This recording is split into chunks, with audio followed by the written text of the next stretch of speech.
2025년 하반기 주목해야 할 관심 섹터와 관련주를 제공해 드립니다. 안녕하세요. 호보경제TV입니다. 오늘 볼 종목은요, 하나 시스템을 좀 보도록 하겠습니다. 좀 섭섭한 부분이 있어요. 시장은 이렇게 올라가고 있는데 시스템은 여기에 연동되지 못했다라는 부분이 있습니다.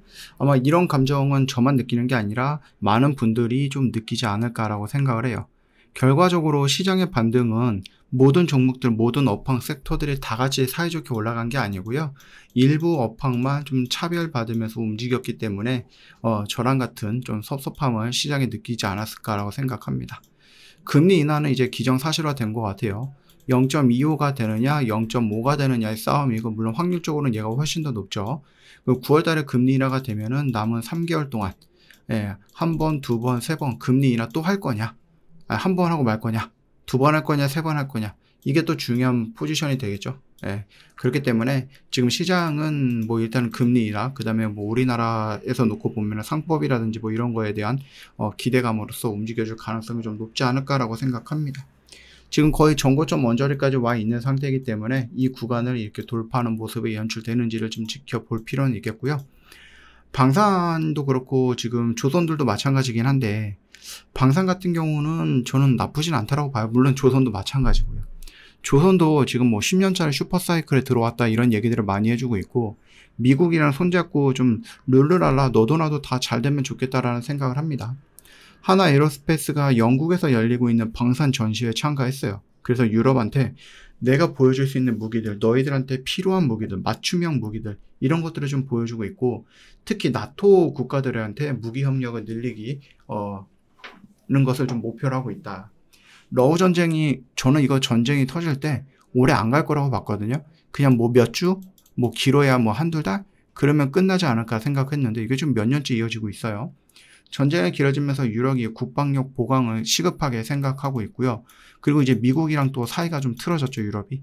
뭐 지금 뭐 관세 협상하는 거 보니까는 유럽이 뭐 여전히 미국한테 낑낑거리면서 이제 미국 앞에 무릎 꿇고 있는 모습이긴 하지만, 그럼에도 불구하고 좀 갈라질 것은 갈라진 것 같다. 그래서 미국에 의존하는 것이 아니라 유럽도 유럽 나름의 좀 자주국방을 좀 노리는 모습들이 연출된 것 같아요. 거기를 우리가 잘 들어가면 될 것 같아요. 일단 폴란드 같은 경우는 우크라이나 바로 옆 동네이기 때문에 러시아가 이렇게 좀 차지하고 또 이렇게 올 수도 있고 이렇게 다이렉트로 갈 수도 있는 거라서, 바로 옆에 있는 폴란드 같은 경우는 예전부터 우리나라한테 무기를 좀 많이 사갔죠. K9 자주포라든지 뭐 천무라든지. 이 K9 자주포는요, 이미 성능이 입증된 장거리, 뭐 대표적인 장거리포예요. 이미 나토 회원국 중에서 6곳이 우리나라 K9 자주포를 사용을 하고 있다. 천무 같은 경우도 뭐 정밀 타격이 필요해서 필요성이 커지면서 좀 주목을 받고 있는 부분이고, 그 다음에 이제 MCS라고 해갖고 모듈화 추진 장약이라고 하는데, 포의 사정거리를 늘려주고요. 상황에 따라서 화력을 또 조정할 수 있는 부분입니다. 조절할 수 있는 부분이죠. 이거 단순하게 뭐 무기를 만들어서 주겠다라는 것보다는 현지 생산이라든지 정비까지 하겠다라는 거예요. 그래서 유럽 내에 일자리도 생산을 해줄 수 있고, 유럽 내에서 빠르게 생산을 해서 이렇게 분산시킬 수 있다라는 거죠. 일단은 이번엔 폴란드죠. 폴란드 쪽에서도 공장이 세워질 거예요. 그래서 현지화되는 부분인데, 저는 이 현지화되는 부분들은 나쁘게 생각하지 않는다라고 말씀을 드렸죠. 우리나라 땅이 되게 좁아요. 근데 여기에 공장 있고 여기에 공장 있고 여기에 공장 있는데, 뭐 예를 들어서 뭐 전쟁이 난다고 그러면은 북한이랑 전쟁이 날 가능성이 가장 크겠죠. 뭐 중국이 쳐들어올 것도 아니고, 미국이나 뭐 일본이나 러시아가 우리나라 쳐들어올 것도 아니고, 만약에 전쟁이 일어난다라고 했을 때 공장이 타격이 된다라고 하면은 이 좁은 땅덩어리에 제한되어 있는 그 무기가 다 소진되면 어떻게 됩니까? 뭐 위험하겠죠. 근데 유럽에도, 중동에도, 미국에도, 여기에도 다 공장이 각각 있어요. 그러면 어떻게 돼요? 여기에 있는 공장이 불타 없어져도 여기서 긴급하게 만들어서 끌고 올 수 있다라는 거죠, 무기를. 뭐 설마 북한이 유럽에도 칠 거예요? 미국도 칠 거예요? 뭐 폴란드도 칠 거예요? 그거 아니잖아요. 그렇죠? 그렇기 때문에 이 공장의 현지화는 어떻게 보면 또 기술 유출이라든지 이런 것들에 대해서, 또 보안이라든지 이런 것들에 대해서 신경을 쓸 수는 있겠지만, 그럼에도 불구하고 해외로 나가고 해외에서 생산 기지를 만들어 가는 것이 저는 더 좋겠다라고 생각합니다. 그래서 이번에 하나 에어로스페이스가 유럽 전쟁 상황에 맞춰서 야 너희들 지형이라든지 너희들의 주 적을 만약에 러시아로 놓고 보면은 야 너희들 우크라이나랑 러시아가 싸우는 거 보니까 이런 무기들이 필요한 것 같아 라고 소개를 해주고 있다라는 겁니다.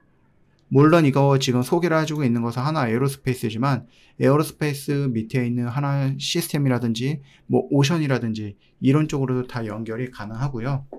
이번에 한국의 국방부 장관이 나토 군사위원장과 좀 만났다라는 얘기죠. 아까 전 하나 에어로스페이스가 영국에 있는 전시회에 가갖고 또 이렇게 얘기를 했고, 그거 말고 그거 별개로 국방부 장관이 또 나토의 뭐 군사위원장과 만나가지고 한국과 나토, 한국과 유럽 이 방산 부분에 대해서 조금 손쉽게 가자, 이렇게 좀 얘기를 하고 있는 거죠. 그래서 유럽 개별 국가뿐만이 아니라 나토 전체와도 협력을 하고 있다. 이재명 정부가 또 목표를 세웠던 것이 한국이 일단은 뭐 방산국가 이제 무기를 팔 수 있는 국가 중에 전 세계 4위까지 올리겠다 뭐 이런 얘기를 했었죠. 물론 될지 안 될지는 모르겠지만 일단은 뭐 정부 정책이라든지 목표를 그렇게 세팅을 하고 가는 거니까 좀 더 기대를 해볼 수도 있을 것 같아요. 한국은 무기 수출 강국으로 성장을 하고 있습니다. 굉장히 좀 빠른 성장을 하고 있고요. 나토는 러시아 우크라이나 전쟁 때문에 무기라 뭐 안보 협력 이런 것들이 좀 필요해요.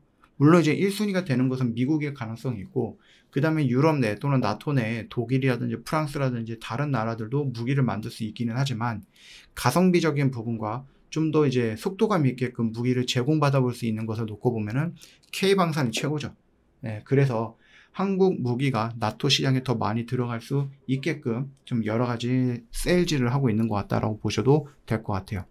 그뿐만 아니라 뭐 일단 뭐 방산이라든지 이런 것들도 그렇고 조선도 우리가 좀 볼 수 있는데, 이게 좀 살짝 걱정이 되는 부분이 뭐냐라고 했을 때, 이번에 지금 이 현대차랑 LG엔솔의 이제 노동자들이 거기에 이제 그런 거죠. 물론 이제 공장이 지어지고 단순하게 생산하는 것은 미국인들을 이렇게 해가지고 미국인 일꾼들을 데려와서 살 수 있는데, 이 건물을 짓거나 이 건물을 지을 때 필요한 노하우라든지 기술 이런 것들은 미국인들이 할 수는 없는 거라서 우리나라 기술자들이 가가지고 했는데, 이 기술자들을 이건 트럼프 대통령이 한 것 같아요. 뭐 말로는 자기가 관여하지 않았다라고 하는데 거의 한 90% 정도 트럼프가 관여한 것 같아요. 뭐 어찌되었던 간에 이런 노동자들, 기술자들을 싹 다 잡아갔어요. 그래서 지들의 감옥에다 넣었어요. 이게 동맹국한테 할 수 있는 행동인가라는 부분에 대해서는 참 그래요. 정말로 저는 걱정이 돼요. 미국은 절대로 예전 같은 영광을 누릴 수는 없을 것 같다라는 생각을 합니다. 10년 있다가 20년 있다가 미국이 도대체 어디까지 떨어질 수 있을까라는 것도 좀 궁금하기도 하고, 뭐 어찌되었던 간에 우리가 걱정하는 것은 하나 시스템이 하나 그 필리 조선소에 여기서 이제 지분을 60%를 갖고 있는 회사예요. 그리고 배를 만들 때 지금 미국은 배 만드는 기술도 없고, 그 다음에 이제 노동자도 없고, 그 다음 기술자들도 없어요. 그쵸? 뭔가 이제 정비가 된 것도 없어요. 근데 이제 우리나라 사람들이 가가지고 여기 우리나라 기업과 사람들이 가고 해야 되는데 비자도 안 내줘 잘. 그러면 뭐야? 결국은 몇몇 사람들이 와가지고 미국 사람들한테 이거 기술이라든지 노하우라든지 이거 다 가르쳐주고 그 다음에 미국 사람 고용해서 그때부터 하면 되지. 이런 얘기를 하는 겁니다. 그냥 트럼프 대통령은 10년, 20년 혼자서 대통령 할 생각인가 봐요. 무슨 이런 말도 안 되는 일을 하는지. 그래서 정말로 저는 뭐 이런 망상은 아니고, 여러분들도 막 댓글이라든지 이런 거 많이 보셨을 거 아니에요. 뉴스에 대한 댓글이라든지 뭐 영상에 대한 댓글이라든지. 그래서 저도 막 그런 생각을 해봅니다. 차라리 이럴 거 트럼프 대통령 뭐 이제 3년 정도 남았으니까, 야 트럼프야, 내가 이거를 해야 되는데 너희들 언제 이거를 해갖고 언제 공장 만들고 언제 이걸 가동시키냐. 그래서 우리나라 사람들 들어갔는데 네가 체포했지. 우리나라 기술자가 미국에 갈 생각이 없대. 미국에 가고 싶지 않대. 가면은 툭하면 네 기분에 따라서 뭐한다? 체포하고 나는 깜빵 가야 되니까 우리나라 기술자들이 미국에 가기 싫다고 하니 뭐 어쩔 수 없네. 우리 조금 늦추자. 이런 식으로 갈 수도 있는 거죠. 이거 못하나 이렇게 얘기 진짜 못하나 우리나라가? 아니면 뭐 기업이라든지.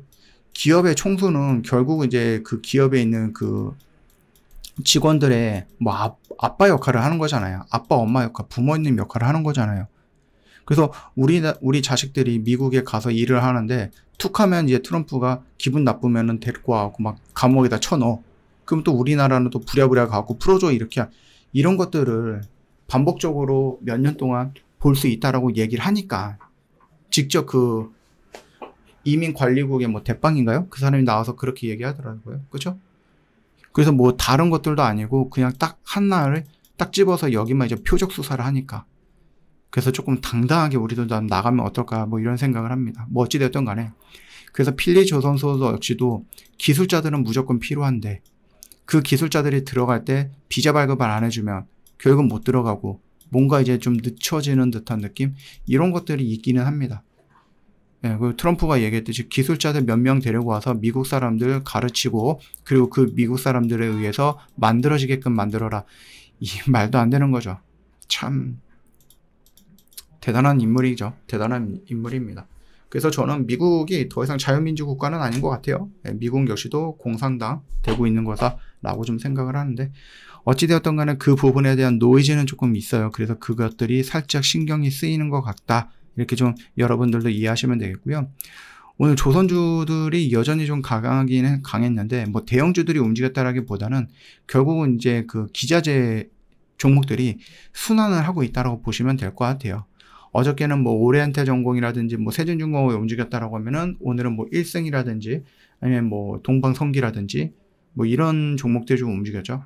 그래서 계속해서 조금씩 이렇게 변화를 하고 있지만 그럼에도 불구하고 어느 정도 좀 단기적인 고점에 온 거 아닌가 이런 생각을 좀 하고 있어요. 그래서 조선들은 여러분들 조금 좀 조심을 하면 될 것 같고 대신에 이제 방산 쪽으로 이 하나 시스템이 최근에 움직인 것도 놓고 보면은 조선보다는 이제 방산 쪽이 조금 더 영향을 많이 주고 있는 것 같아요. 그 흐름을 놓고 보면은 뭐 나쁘진 않겠다 이런 생각을 좀 합니다. 저 허브경제TV 공식 채널을 보시면 중요한 것들 깔끔하게 정리해서 올려놨습니다.